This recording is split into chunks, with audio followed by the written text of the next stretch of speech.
నమస్కారం.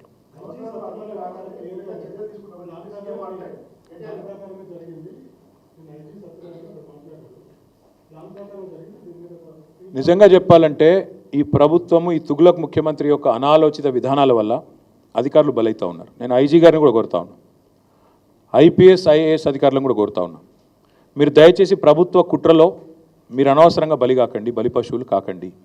ఎందుకంటున్నా అంటే ఇది ఈరోజు జరిగింది కాదండి, 8-9 నెలల నుంచి కొడంగల్ అట్టుడుకుతున్నది. ఆ ప్రాంత రైతులు నిరసనలు చేస్తూనే ఉన్నారు. కొత్తగా జరిగింది కాదు, నిన్నమన్న జరిగింది కాదు. వీళ్ళ దుర్మార్గం, పిలిచి మాట్లాడలేని కుసంస్కారం. ప్రజాస్వామ్యంలో పిలిచి మాట్లాడారండి? మా ప్రభుత్వం ఉన్నప్పుడు కూడా భూసేకరణలో చాలా చోట్ల పంచాయతీలు వచ్చినాయి, పిలిచి మాట్లాడలేదు. మల్లన్న సాగర్లో, కొండపోచమ్మ సాగర్లో అక్కడ సమస్యలు వస్తే వెంటనే ముఖ్యమంత్రి గారు, ఆ జిల్లా మంత్రి గారు రైతుల దగ్గర పోయి పిలిచి మాట్లాడి ఒప్పించి మెప్పించి ఆ కలెక్టరు తనలాడి మొత్తానికి చేసినాం. కోర్టుకు పోతే కోర్టులో కూర్చొని కోర్టును సంజాయించి అక్కడ బెస్ట్ పరిహారం ఇచ్చి కడుపులో తలబెట్టి మీకు జరిగే లాభాన్ని వివరించి మొత్తానికి అల్టిమేట్గా ప్రాజెక్ట్ పూర్తి చేసినాం. అట్లుంటుంది. కానీ ప్రభుత్వం అంటే నువ్వు ఇస్తావా సస్తావా, తిరగబడరా? పిల్లిని కూడా రూమ్లేసి కొడితే మరల పడదా? 9 నెలల నుంచి ప్రభుత్వానికి టైం లేదండి. ముఖ్యమంత్రి గారు సొంత నియోజకవర్గంలో కలెక్టర్ గారికి టైం దొరకలేదు, తిరుపతి రెడ్డికి టైం లేదు, ముఖ్యమంత్రికి టైం లేదు. ఏం చేస్తున్నారు అందరూ? రియల్ ఎస్టేట్ దందాల్లో బిజీగా ఉన్నారా? అందుకే అంటున్నా నేను, కుట్ర జరిగింది అంటే నిజంగా చెప్పాలంటే ఒక అడుగు ముందుకేసి చెప్తా ఉన్నా. మేము కూడా చూసినాం వీడియో నిన్న. నేను ఇంకొకటి అడుగుతా బ్రదర్, ఐజీ ఎట్లా మాట్లాడుతున్నా నాకు అర్థం కాదు. దాడి జరిగిందని కలెక్టర్ చెప్తుండు, దాడి జరగలేదు అంటుండు. కలెక్టర్ దాడి జరగలేదు అంటాడు, దాడి అనద్దానిలే, దాడి జరగలేదు అన్నాడు. నాకేం కాలేదు, దాడి జరగలేదు అన్నాడు ఆయన. మరి ఈయన దాడి జరిగిందని ఎట్లా చెప్తాడు? ఒక జిల్లా కలెక్టర్ ఏమో దాడి జరగలేదు అంటాడు, దాడి ఏం కాలేదంటాడు. ఈయన దాడి జరిగిందంటాడు. కుట్ర ఎక్కడిది అప్పుడు? ఇంకొక అడుగు ముందుకేసి చెప్తున్నాను నేను. మేము కూడా చూస్తున్నాం అసలు ఇది నిఘా వ్యవస్థ వైఫల్యం. కలెక్టర్ను మరి ఆయన గన్మెన్లు ఎడవేయినరు, పోలీసులు ఎడవేయినరు. ఏమైనా జరిగితే వెంటనే ముందు ఆపాల్సిన ఎక్కడ పోయినరు? నేను ఒక్కడు కనబడలేదు. అంటే ఉద్దేశపూర్వకంగా ఆడ అశాంతిని రగిల్చి దాని పేరు మీద భూములు గుంజుకోవాలని చక్కరా, దాని పేరు మీద బలవంతం చేసి వీళ్ళు మర్యాద ఇంటలేరని చెప్పి బెదిరించి గుంజుకునే చక్కరా చూస్తుంటే అట్లే కనబడుతుంది కుట్ర. మరి ఇది మాకు ఇప్పుడు ఇంకోటి సురేష్ మా నాయకుడు, ఎస్. నరేందర్ రెడ్డి మా నాయకుడు, ఎస్. మరి సురేష్ భూమి పోతుంది, కొట్లాడా సురేష్? అడగద్దా? నోరు మూసుకొని కూర్చోవాలన్నా? తప్ప అది కూడా? సురేష్ నన్ను వచ్చి కలిస్తే తప్ప? వాళ్ళ పార్టీ వర్కింగ్ ప్రెసిడెంట్ నేను, నాకు కాకపోతే ఇంకొని చెప్పుకుంటాడు. వచ్చిండు చెప్పుకున్నాడు, ఆయన ఒక్కడు రాలే. 50-60 మంది రైతులు వచ్చిండ్రు. ఇక పెడతాడు ఐజీ గారు, మా మీద కేసు పెడితే పెట్టమని నేను ఎందుకు వద్దంట. సురేష్ నన్ను వచ్చి కలిసిడే తప్పైతే నా మీద కూడా కేసు పెట్టమని నేను ఎందుకు వద్దంట, పెట్టుకో. ఏమన్నా 40 నిమిషాలు చెప్పినా కాగా సీఎం వాడో పిచ్చోడు, 40 నిమిషాలు చెప్పిన. ఇంకెన్నిసార్లు చెప్పాలి నాకు అర్థం కాదు. 40 నిమిషాలు వివరంగా చెప్పిన, ఏం చేస్తావో చేసుకో అని చెప్పిన. ఇంకేం చెప్పాలి? ఎన్నిసార్లు చెప్పాలి? ఏం ఫార్ములా అయ్యి? వానికి తెలిసిన ఒకటే ఒక ఫార్ములా, రియల్ ఎస్టేట్ ఫార్ములా. అది తప్ప ఇంకేం ఫార్ములా తెలియదు. ఆ రియల్ ఎస్టేట్ ఫార్ములా, బ్యాగులు మోసే ఫార్ములా, ఈ ఫార్ములాలు తప్ప వేరే ఫార్ములాలు అర్థం కావు. అసలు ఫార్ములా అయ్యి అంటే తెలుసా ఆయనకి? ఏమన్నా ఏం తెలుసు? ఏం మాట్లాడతాడు? ఊకే ఒకటేనా? ఇక ఇంకోటి బ్రదర్, నేను ఇంకోటి యాద్ చేస్తున్నా మీకు. 11-12 నెలల్లో మీకు కూడా బోర్ కొట్టాలి. అరే ఓ రోజు కాళేశ్వరం స్కాము, ఓ రోజు ట్యాపింగ్ స్కాము, ఓ రోజు డ్రగ్స్ స్కాము, ఓ రోజు ఇంకో స్కామ్. ఇవేనా ఊకే కథలిగా? రైతులేంది, వాళ్ళ గోసేంది, భూములు గుంజుకునుడేంది, రైతు బంధు ఎగ్గొట్టుడేంది, తులం బంగారం ఏడవాయే, 6 గ్యారెంటీలు ఏడదొచ్చినాయి. దీని గురించి అడుగులు లేదా మీడియా కూడా? మేము తేరగా దొరికినా మమ్మల్ని అడుగుతారు, వాని ఎందుకు అడుగుతలేరు? మీరు ఎవరు బ్రదర్?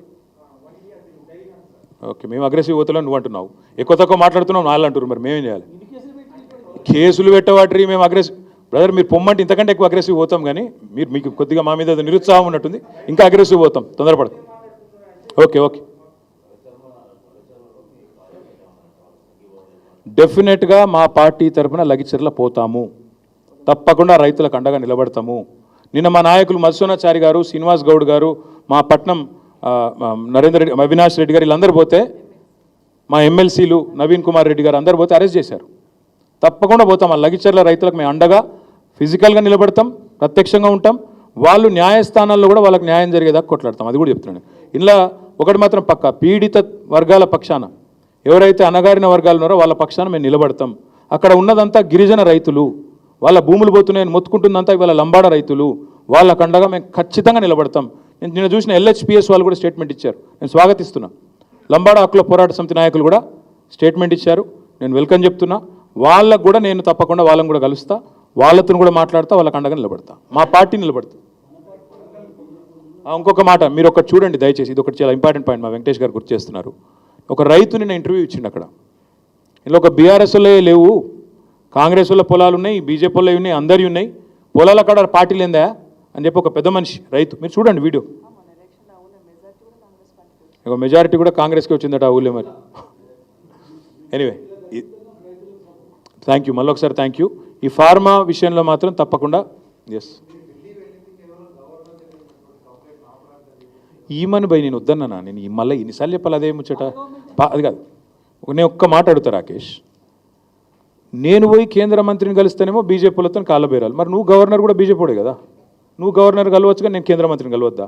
అంటే నువ్వు గవర్నర్ కలిస్తే కూడా బీజేపీతో కాళ్ళబేరానికి పోయినావా? నేను అడుగుతున్నా. బీజేపీ గవర్నర్ నిన్నమన్నట్టు దాకా బీజేపీ మంత్రి కదా త్రిపురలో, మరి ఆయన కూడా బీజేపీడే కదా, బ్లడ్ అయితే అదే కదా, మరి ఆయన కలిసి ఈయన కూడా కాళ్ళబేరానికి పోయినట్ట? అయ్యా అదానీని కాళ్ళు ఎందుకు మొక్కిరు చెప్పుర్రి, అదానీ కాళ్ళు మొక్కి మీరు ఈడీ రైట్ల సంగతి ఏందో చెప్పు. అది చెప్పు భయ్, నా మీద ఏ ఎంక్వైరీ చేస్తావు వేసుకో. నేను చెప్పిన మీరు ఇంకా మీ ప్రెస్ కూడా దయచేసి ఒక్కసారి, నేను మలేషియా పోయినో లేదో కూడా చూసుకోవాలి కదా భయ్, మీరు పోకముందే పోయిండని రాస్తే ఎట్లా? మీరు మా అన్న పోయిండు నేను పోలే, అరే ఆయన పోతే నన్ను కన్ఫ్యూజ్ అయితే ఎట్లా? ఇట్లా ఆయన గడ్డ ముందు నాకు లేదు, అది కూడా చూడరా మీరు ఆఖరికి? నేను పారిపోయినాను రాస్తారు, ఎందుకు పారిపోతా పోయి నాకు అర్థం కాదు. ఢిల్లీకి పోతే నేను ఎందుకు పోయినా?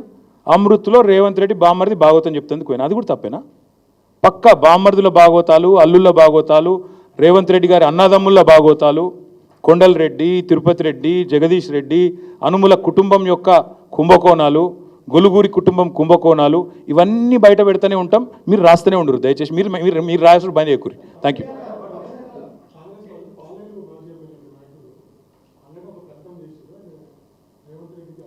ఆయనకు అవగాహన లేదు, ఆయన ఎప్పుడైనా వస్తే నేను మాట్లాడి అన్ని విషయాలు చెప్తాను. ఏమంటారు? అదే ప్రోగ్రాంలో రేవంత్ రెడ్డి గారు ఇంకో మాట చెప్పిండ్రు, T Hub and startup policy of Telangana is the best policy in India అని కూడా చెప్పిండు. ఇక నేను ఏమంటున్నా అంటే రేవంత్ రెడ్డి ఎక్కడేం మాట్లాడతారో ఎవరికి తెలియదు, కానీ కొడంగల్ గురించి మాట్లాడదాం. ఇక ఇంకో రోజు మాట్లాడుకుందాం తీ, ఎందుకంటే మీరు మలుపుతారు మళ్ళీ. ఇక చేద్దాం తీ, ఇరాయలేదు కానీ రైతుల గురించి ఎవరిది వాళ్ళు మళ్ళా చేసే అవసరం లేకుండా